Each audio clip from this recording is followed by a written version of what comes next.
Hello guys, in this lecture we are going to talk about a new concept called as electromagnetic induction. In the last lecture we talked about कि अगर एक particular conductor है और conductor के through current flow होता है then that conductor possess the magnetic field, creates the magnetic field around it. यानी यहां पे क्या हो रहा है कि करंट इलेक्ट्रिसिटी मैग्नेटिज्म को जन्म दे रही है, ठीक है ना।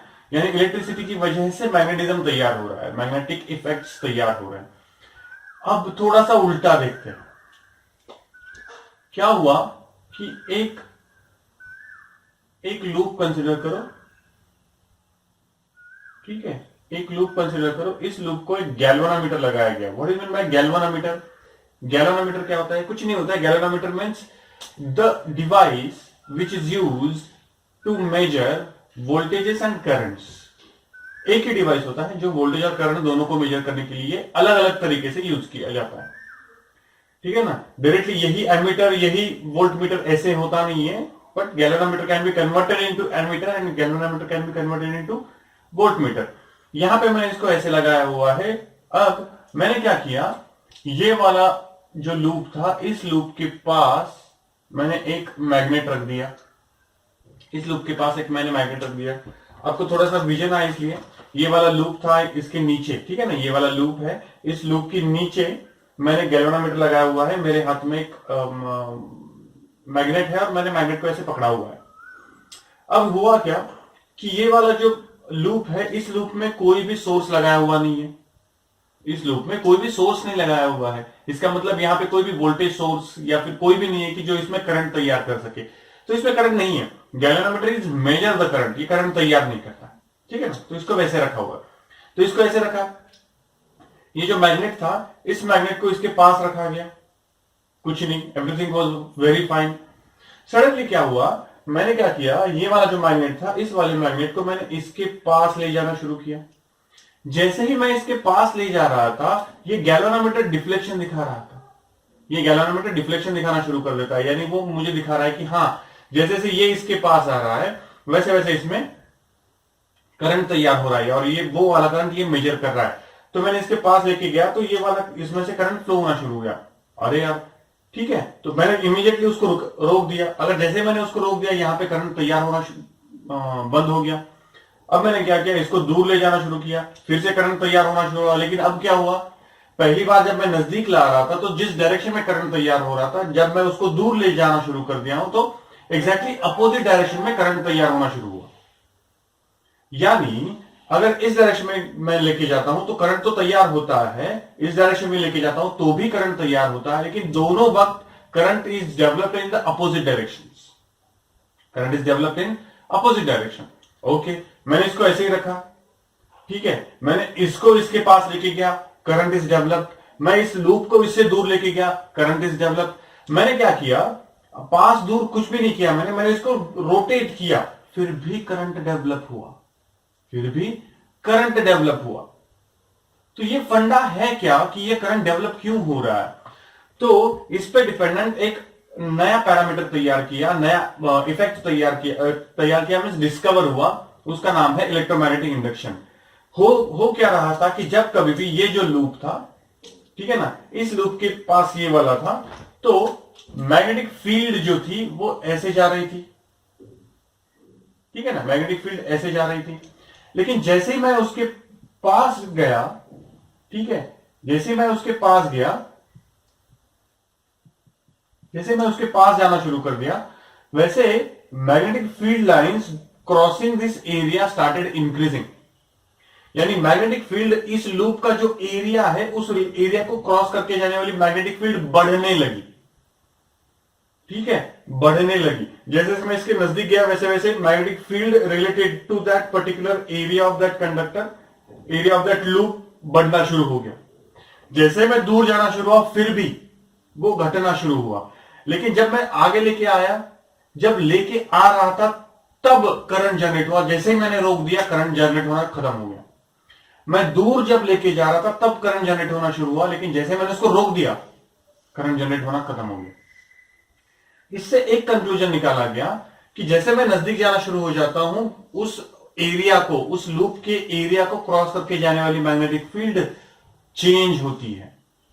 जैसे मैं उसको दूर लेके जाता हूं, वो वाला जो एरिया है, उस एरिया को क्रॉस करके जाने वाली मैग्नेटिक फील्ड चेंज होती है।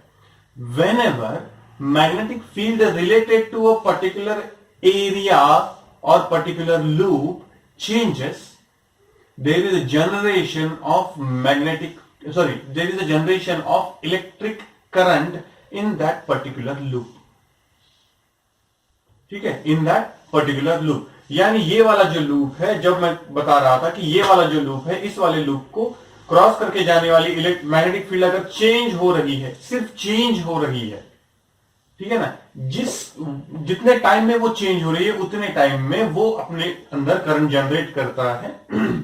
ये वाला जो इफेक्ट होता है, इस वाले इफेक्ट को कहा जाता है इलेक्ट्रोमैग्नेटिक इंडक्शन। इसे क्या कहा जाता है? Electromagnetic induction. माइकल फैराडे नाम का एक साइंटिस्ट था जिसने इसका डिस्कवरी किया है। उसने law of electromagnetic induction put up किया। लॉ ऑफ इलेक्ट्रोमैग्नेटिक इंडक्शन आपको क्या बताता है? तो लॉ ऑफ इलेक्ट्रोमैग्नेटिक इंडक्शन आपको यह बताता है कि whenever there is change in the magnetic field related with a particular loop area, then there is generation of current in that particular loop. ये जो है इसे कहा जाता है law of electromagnetic induction. Electromagnetic induction को शॉर्ट फॉर्म में लिया जाता है EMI, इलेक्ट्रोमैग्नेटिक इंडक्शन। ये जो इलेक्ट्रोमैग्नेटिक इंडक्शन है, ये आपको बताता है कि whenever there is change in the magnetic field related with the area, there is generation of electricity. हमने पहले वाला जो पार्ट देखा है, first half part of magnetic effects, उसमें हमने देखा है कि इलेक्ट्रिसिटी जब फ्लो होती है फ्रॉम अ पर्टिकुलर कंडक्टर, वो मैग्नेटिज्म को जन्म देती है। Whenever there is electricity there is magnetism. अब यहां पे मुझे उल्टा भी यहां पे समझ में आ जाता है कि whenever there is change in magnetism there is electricity.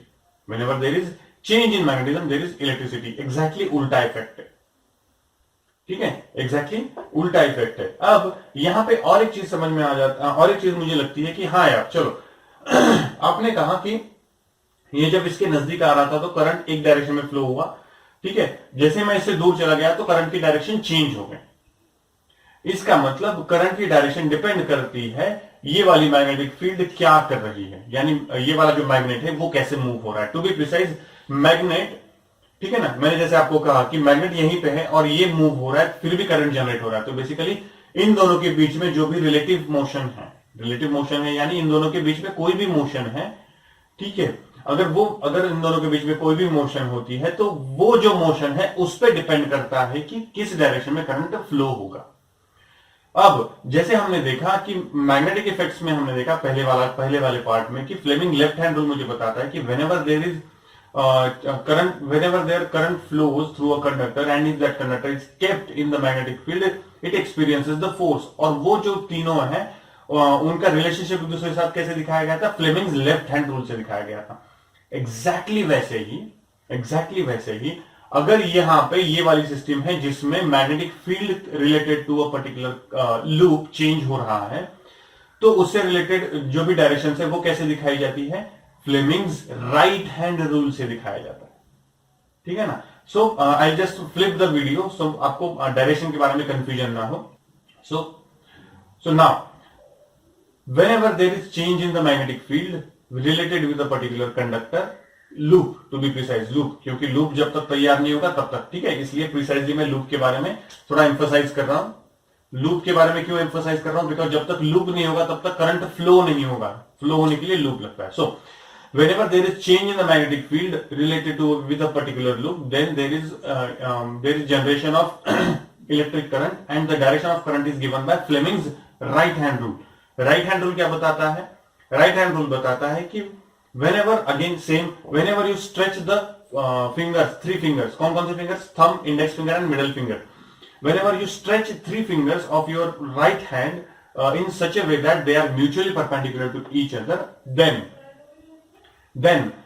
the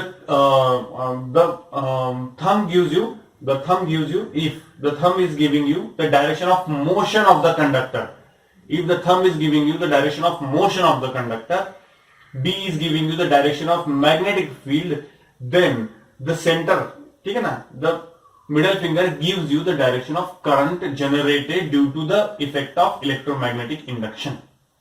electromagnetic induction की वजह से जो भी करंट तैयार होता है उसकी डायरेक्शन कौन देता है? मुझे आई देता है। समझ में आई बात? एवरीवन समझ लो ठीक से। सो ये जो है ये एस बी आई, मोशन या फिर displacement direction of the conductor, magnetic field की डायरेक्शन, करंट की डायरेक्शन, ठीक है ना। ये है आपका फ्लेमिंग्स लेफ्ट हैंड रूल, ये है आपका फ्लेमिंग्स राइट हैंड रूल, ठीक है। तो फ्लेमिंग्स लेफ्ट हैंड रूल मुझे क्या बताता है? फ्लेमिंग्स लेफ्ट हैंड रूल मुझे बताता है एफ बी आई, समझ लो ठीक से, F B I, F B I. हम अंगूठे से शुरू करेंगे। लेफ्ट हैंड रूल मुझे बताता है F B I, right hand rule मुझे बताता है S B I.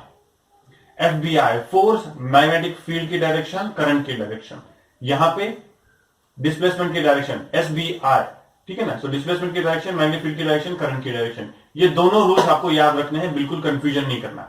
Getting the point? बिल्कुल कंफ्यूजन नहीं करना है। ओके, सो एफबीआई यानी मुझे क्या बताया जाता है कि अगर ये जो अंगूठा जो है वो अगर direction of motion of the conductor, direction of the motion of the conductor बताता है, B is the direction of magnetic field and then I gives the direction of current, then I gives the direction of current. So this is how the direction of magnetic field is direction of current is find out, ठीक है। इसका एक application छोटा सा देखेंगे तो हमें समझ में आ जाएगा कि कैसे ये वाला रूल यूज किया जाता है, फ्लेमिंग्स राइट हैंड रूल, ठीक है। अब दूसरा एक छोटा सा ग्लिच होता है कि सर ये कंफ्यूजन हो गया तो फ्लेमिंग्स लेफ्ट हैंड रूल कब यूज करना है, फ्लेमिंग्स राइट हैंड रूल कब यूज करना है, तो ठीक है। इसके लिए मैं जनरली एक ट्रिक बताता हूं, वैसे गंदी वाली ट्रिक है लेकिन I don't know it helps, ठीक है ना। सारे बच्चों को ये हेल्प कर देती है। सपोज ये वाला मैप है आपके सामने, आप मैप की तरफ देखते हुए खड़े हो, तो do you know what is mean bye FBI? FBI क्या है? FBI not in the view of magnetic effects. FBI is basically हमारे यहाँ पे कैसे सीबीआई है, सेंट्रल ब्यूरो ऑफ इन्वेस्टिगेशन, ठीक है ना। वैसे यूएस का जो है वो FBI, federal bureau of investigation, ठीक है ना, फेडरल ब्यूरो ऑफ इन्वेस्टिगेशन। और एसबीआई आपको पता है state bank of India, SBI पता है आपको स्टेट बैंक ऑफ इंडिया, ठीक है ना। ये एस जो है ये किसके लिए है? मोशन के लिए है, ठीक है ना, direction of motion of the conductor के लिए है। सो ये एसबीआई इंडिया का है। तो अगर वर्ल्ड मैप आप देख लो तो वर्ल्ड मैप में एफबीआई कहां का है? यूएस का है। वो अगर मैं वर्ल्ड मैप की तरफ देख रहा हूं तो वो कहां पे है? लेफ्ट कॉर्नर पे होता है, लेफ्ट साइड में होता है। सो बेसिकली ये मुझे लेफ्ट हैंड रूल देगा, ठीक है। एसबीआई कहां का है? इंडिया का है। ये कहां पे आता है? मेरे राइट हैंड साइड में ज्यादा आता है। सो ये मुझे क्या देता है?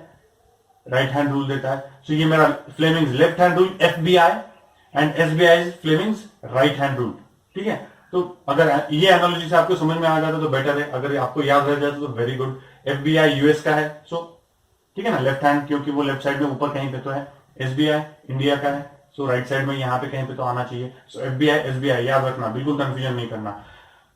Right hand thumb rule is completely different. Right hand thumb rule को यहां पे घुसाना नहीं है, ठीक है ना। Fleming's left hand rule and Fleming's right hand rule. Fleming का लेफ्ट हैंड रूल मुझे किसके बारे में बताता है? फ्लेमिंग का लेफ्ट हैंड रूल मुझे बताता है कि इलेक्ट्रिसिटी मैग्नेटिज्म को जनरेशन करती है, और राइट हैंड रूल मुझे किसके बारे में बताता है? मैग्नेटिज्म इलेक्ट्रिसिटी को जनरेट कर रहा है। So this two are two different things.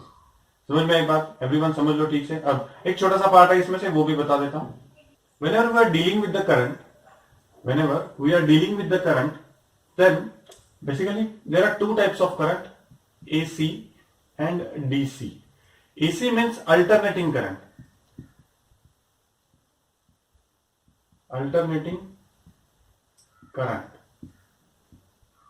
And DC means direct current.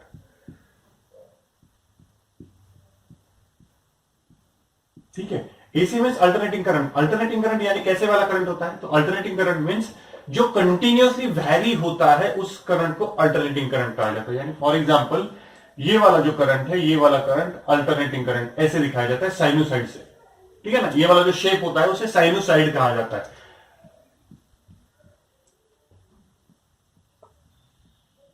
ठीक है ना। अगर ये वाला शेप है तो आप उसको रेक्टेंगल कहते हो, ये वाला शेप है तो आप उसको सर्कल कहते हो। तो ये वाला जो शेप होता है उसे क्या कहा जाता है? इस वाले शेप को साइनोसॉइड कहा जाता है। And DC means constant current. Constant current यानी अब देखो, अगर मैं इसका ग्राफ निकाल दूं एसी का, तो अगर यहां पे टी रख दूं, यहां पे करंट रख दूं, ठीक है ना, तो आई थिंक आपको ग्राफ पढ़ना आएगा प्रॉपरली कि जैसे जैसे टाइम बढ़ रहा है वैसे वैसे करंट की वैल्यू कम ज्यादा हो रही है, ठीक है ना। ये पॉजिटिव करंट, ये negative current. What is mean bye positive and negative current? Positive current यानी एक डायरेक्शन, इस डायरेक्शन वाले करंट का अगर पॉजिटिव कह रहे हो तो इस डायरेक्शन वाले करंट को आप नेगेटिव कह रहे हो, दैट्स इट, बाकी ज्यादा कुछ है नहीं इसमें। सो एक डायरेक्शन में भी वो बढ़ता हुआ जा रहा है मैक्सिमम होके, उसके बाद कम होता है, उसके बाद जीरो होता है, उसके बाद दूसरी डायरेक्शन में बढ़ता हुआ जाता है। सो ये दूसरी डायरेक्शन का बढ़ना होता है एंड सो ऑन।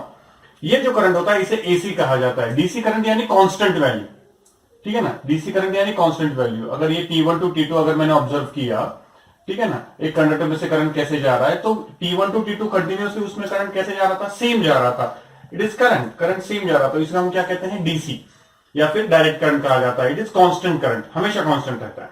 अब डीसी में एक छोटा पार्ट ऐसे भी होता है, अगर स्ट्रेट लाइन से दिखाया जाता है तो बेसिकली ये यहाँ पे करंट चेंज हो रहा है, लेकिन ये जो है ना ये स्ट्रेट लाइन से दिखाया जा रहा है। इसको क्या कहा जाता है? इंक्रीजिंग डीसी कहा जाता है।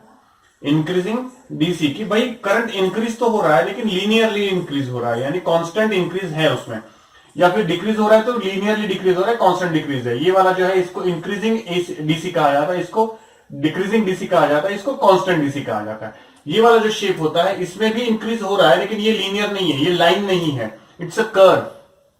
ये लाइन नहीं है, इट्स अ कर्व। सो ये इंक्रीज और डिक्रीज जो है वो स्ट्रेट लाइन नहीं है, इसलिए इसको क्या कहा जाता है? वेरी विथ साइनोसाइडल, ठीक है ना। साइनोसाइडल उसको कहा जाता है, ये जो वेव है इसको साइनोसाइडल वेव कहा जाता है, ठीक है ना। आप अगर ट्रिग्नोमेट्री आपका चैप्टर हुआ है या फिर आप पढ़ने वाले तो उसमें आपको साइन नाम का एक फंक्शन आएगा।